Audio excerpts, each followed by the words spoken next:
जय बच्चों, आज हम बात कर रहे हैं क्लास 11 फिजिक्स में काइनेटिक फ्रिक्शन की। जैसे कि नाम ही मालूम पड़ रहा है काइनेटिक, जब कोई बॉडी मोशन में आ गई तो पता है फ्रिक्शन कब लगता है, जब दो बॉडी कांटेक्ट में होती है तब फ्रिक्शन लगता है। तो जब एक बॉडी चल रही है दूसरे बॉडी के ऊपर, दोबारा समझना, एक बॉडी चल रही है और दूसरे बॉडी के ऊपर यानी कांटेक्ट में रखी है। अब चलते समय उस बॉडी को रजिस्ट करेगा, उस बॉडी के मोशन को रजिस्ट करेगा, वो क्या कहलाएगा? काइनेटिक फ्रिक्शन कहलाएगा। ठीक है ना? तो अब काइनेटिक फ्रिक्शन की डेफिनेशन लिख लीजिए, मैं बोल देता हूं। Kinetic means moving, kinetic means moving, kinetic means moving. फिर कॉमा लगाइए, देखिए force that resist, force that resist, force that resists motion of one body, motion of one body over another, over another, over another, which with which it contact, with which it is in contact. Done बेटा? मैं repeat कर रहा हूं, force that resist motion of one body over another with which it is in contact. Kinetic friction कब होता है sir? एक ऐसा फोर्स जो बॉडी को चलने को, मोशन को रजिस्ट करता है, ठीक है ना, जब बॉडी मोशन में आ जाए।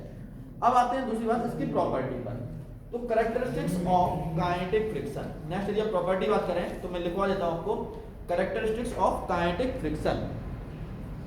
कैरेक्टरिस्टिक्स ऑफ काइनेटिक फ्रिक्शन, पहला कैरेक्टरिस्टिक बता रहा हूं मैं आपको, फर्स्ट कैरेक्टरिस्टिक डालिए। First characteristics of kinetic friction, it is denoted by F K, it is denoted by F K. F आपका यही एफ बनेगा, एफ के। दूसरा प्रॉपर करेक्टिंग डालिए, it is independent of, independent of area of contact, it is independent of area of contact.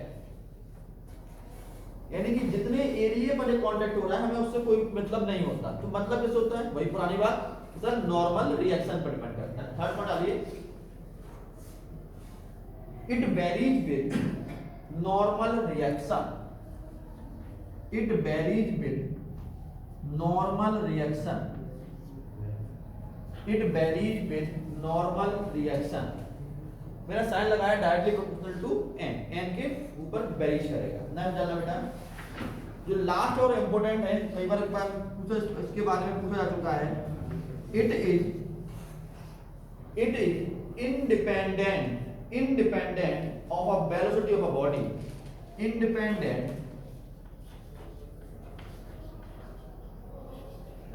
independent of velocity of the body, independent of velocity of body। यानी कि Fs जो Fk है वो sir area पर dependent नहीं कर रहा है, लिखा हुआ एरिया पर डिपेंड नहीं है, और दूसरा वेलोसिटी पर डिपेंड नहीं है। तो अगला डिपेंड किस पर है सर? केवल नॉर्मल रिएक्शन पर डिपेंड है। तो यदि हम इसके लिए मैथमेटिकल एक्सप्रेशन की बात करें तो F की डायरेक्टली प्रोपोर्शनल टू n। अब डायरेक्टली प्रोपोर्शनल आप जानते हैं, directly proportional we have to remove the directly proportional, we should give a constant, हमें एक कांस्टेंट देना पड़ेगा। So we give a constant F की equal to mu n। Now we already aware that we have three type of friction. Number one, static friction, kinetic friction, and the other rolling friction. So this coefficient is known as a mu k. So Fk is equal to mu k into n. इसे आप note कर लीजिए, where Fk equal to mu k into n, where mu k is the coefficient of kinetic friction, this is mu k। This is mu K, this is known as a coefficient of kinetic friction. Mu K is known as coefficient of kinetic friction, coefficient of kinetic friction.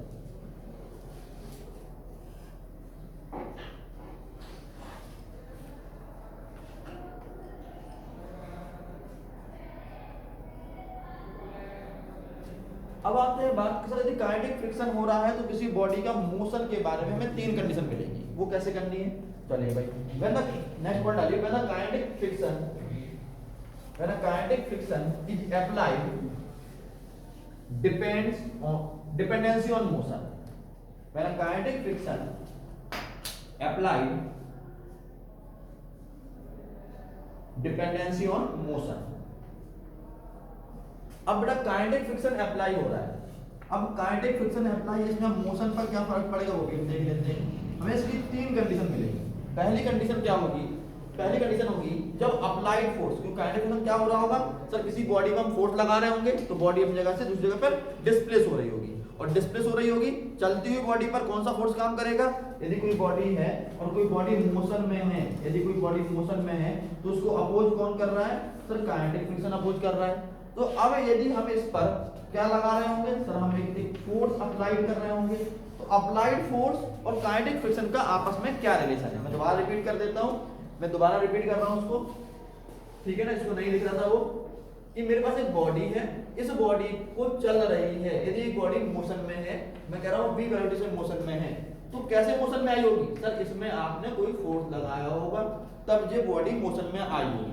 जब body motion में है और यहाँ पर contact है इसका, तो यहाँ पर इस जगह पर इसका फ्रिक्शन काम कर रहा होगा, वो कितना होगा? काइनेटिक फ्रिक्शन होगा। अब क्वेश्चन आता है कि सर ये एफ ए और एफ के में कोई रिलेशन बन सकता है? हम उसी की बात कर रहे हैं और वही रिलेशन हमने 3 पॉइंट में पढ़ना है। पहला पॉइंट पढ़ना है when applied force is greater than kinetic friction, when applied force is greater than kinetic friction, जब applied force बड़ा हो kinetic friction से तो क्या होगा? चलो भाई देख लेते हैं। हमें पता है F इक्वल टू ma, हम सब जानते हैं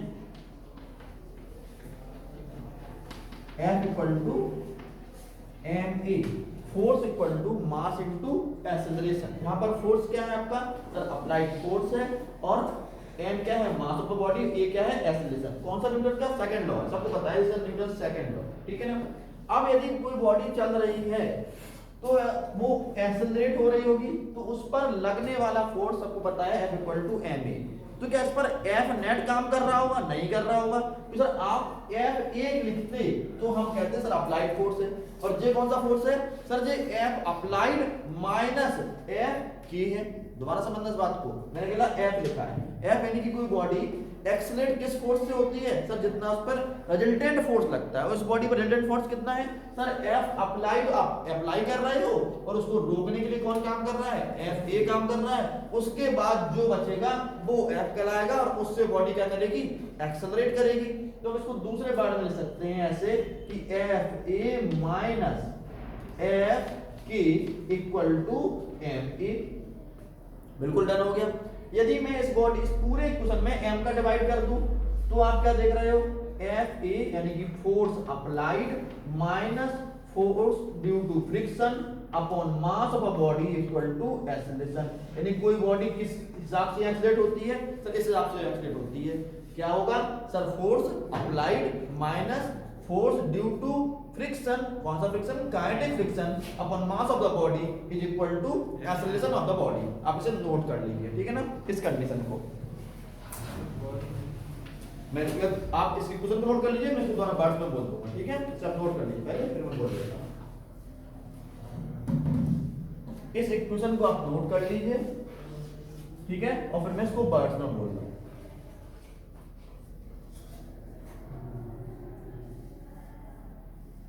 Acceleration on a body is equal to applied force minus force due to friction. Applied force minus force due to kinetic friction. Acceleration of a body is equal to applied force minus force due to kinetic friction upon mass of the body, upon mass of the body.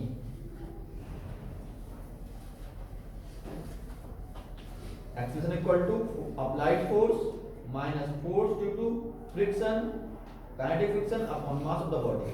अब मैं इसमें एक condition और डाल रहा हूं।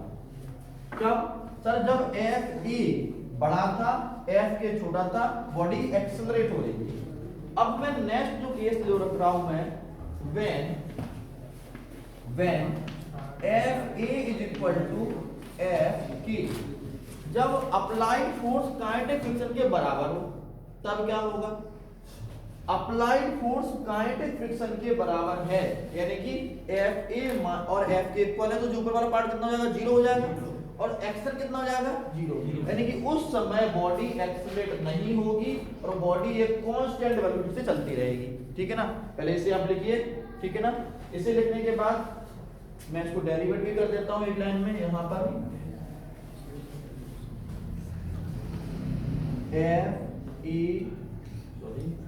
F A minus F K upon M equal to A, ये part पूरा zero upon M equal to A equal to zero, A equal to zero. When, यदि आपने लिख लिया तो मैं बोलूं, when applied force is equal to kinetic friction, body move in a uniform velocity. When applied force is equal to kinetic friction,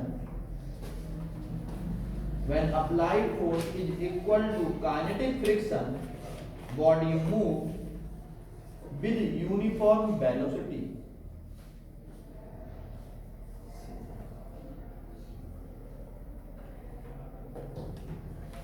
अब आते हैं थर्ड केस का। थर्ड केस क्या कह रहा है? पहला केस आपको समझ में आया कि जब एफ अप्लाइड फोर्स बड़ा था, दूसरा अप्लाइड फोर्स कम हो गया। और यदि मैं तीसरे कंडीशन की बात करूं, थर्ड कंडीशन की, मैं कह रहा हूं मैं कोई बॉडी चल रही है और मैं फोर्स अप्लाई कर ही नहीं रहा। दोबारा समझना, यदि कोई बॉडी चल रही है और अप्लाइड फोर्स में बिल्कुल अप्लाई कर ही नहीं रहा, तब क्या होगा? मैं लिख देता हूं, when F applied equal to zero. जब F अप्लाइड जीरो होगा तब उस बॉडी का मोशन कैसे होगा? मैं बिल्कुल फोर्स अप्लाई नहीं कर रहा हूं और आपको पता है कि सर यहां पर A इक्वल टू होता है F A minus F K upon M, आप यही जानते हो। अब मैंने कहा कि मैं अप्लाइड फोर्स जीरो कर रहा हूं, इसका मतलब ये है sir A equal to F minus K F K upon M. यदि मैं दूसरे पार्ट पे बोलूं तो जो आएगा minus A equal to F K upon M. यानी कि कभी भी कोई एक्सेलरेशन नेगेटिव में हो जाए तो आप क्या बोलते हो? Sir body had been retarding, body क्या करेगी? रिटायर्ड हो रही है, यानी कि बॉडी अपनी स्पीड को कम कर रही है। और कम कर रही है मतलब क्या? Finally get body had become rest. कुछ देर बाद क्या हो जाएगी? बॉडी रेस्ट में आ जाएगी। ठीक है ना? तो जब भी अप्लाइड फोर्स जीरो कर दें तो अपने पास फ्रिक्शन की वजह से बॉडी में रिटार्डेशन शुरू हो जाएगा और क्या होगा? बॉडी कुछ देर बाद रेस्ट में आ जाएगी। इसे आप नोट करिए, इसको मैं बात कर रहा हूं।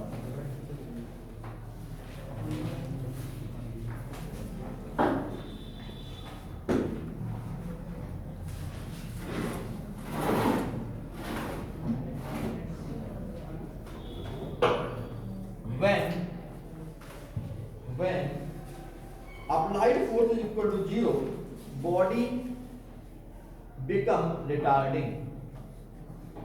When applied force is zero, body become retarding and finally come at rest.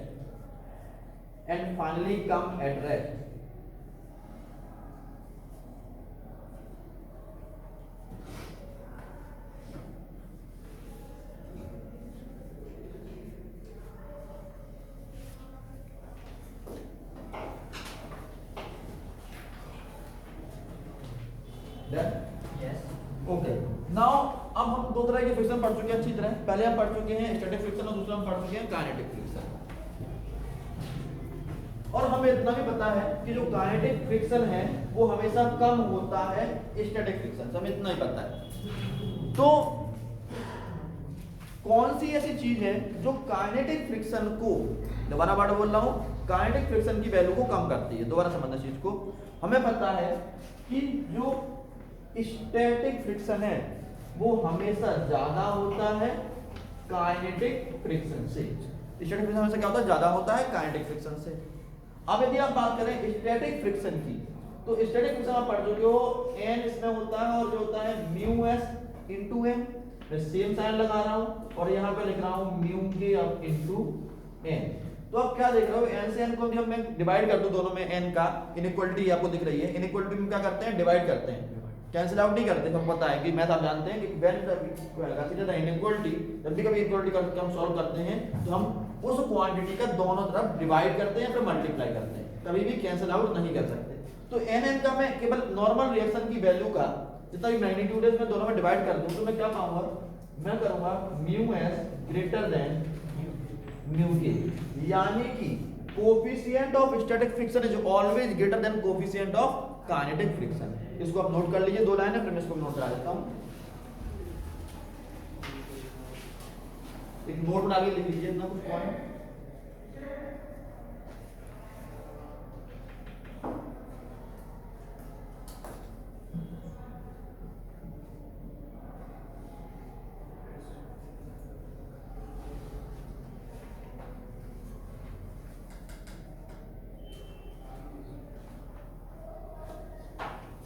Coefficient of kinetic friction, coefficient of kinetic friction is always, coefficient of kinetic friction is always smaller than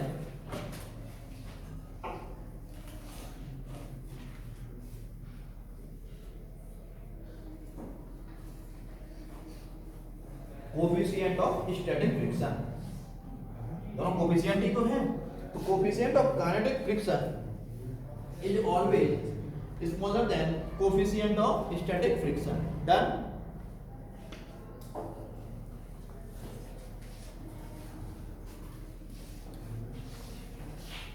अब जो तीसरा friction है वो आपका rolling friction है।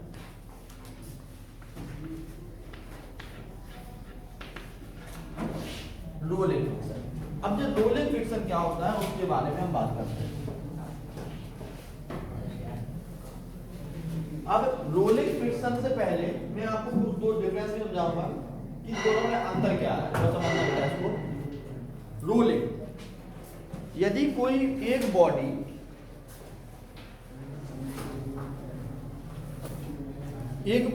Body मेरे पास ये है और दूसरी बॉडी ये है, अब ये क्या करेगी सर, इस पर रोल करेगी, पक्का रोल करेगी सर, ये रोल करेगी। आप पहली बार क्या देख रहे हो, पहले देख रहे हो कि यदि कोई बॉडी रोल कर रही है तो जो point of contact continue change हो रहा है समय के साथ, the point of contact which become change with respect to time, ठीक है ना। यदि पॉइंट ऑफ कांटेक्ट किसी बॉडी का समय के साथ में चेंज होगा तो उसे हम बोलेंगे रोलिंग फ्रिक्शन। और यदि मैंने कह दिया पॉइंट ऑफ कांटेक्ट चेंज नहीं हो रहा तो उसे क्या बोलेंगे, उसे हम बोलते हैं स्लिपिंग। स्लिप हो रहा है कि नहीं, देखो स्लिप हो रही बॉडी, यानी पॉइंट ऑफ कांटेक्ट फिक्स वही है, भली बॉडी वही है गोल वाली, लेकिन क्या है, यदि पॉइंट ऑफ कांटेक्ट सेम है, चेंज नहीं हो रहा समय के साथ, तो हम क्या बोलेंगे कि बॉडी स्लिप कर रही है। और यदि कोई बॉडी का पॉइंट ऑफ कांटेक्ट कंटिन्यू समय के साथ चेंज हो रहा है तो हम क्या बोलेंगे, रोलिंग फ्रिक्शन। चलो उसके बारे में डिटेल में कल पढ़ेंगे, तब तक के लिए जय हिंद, गुड बाय।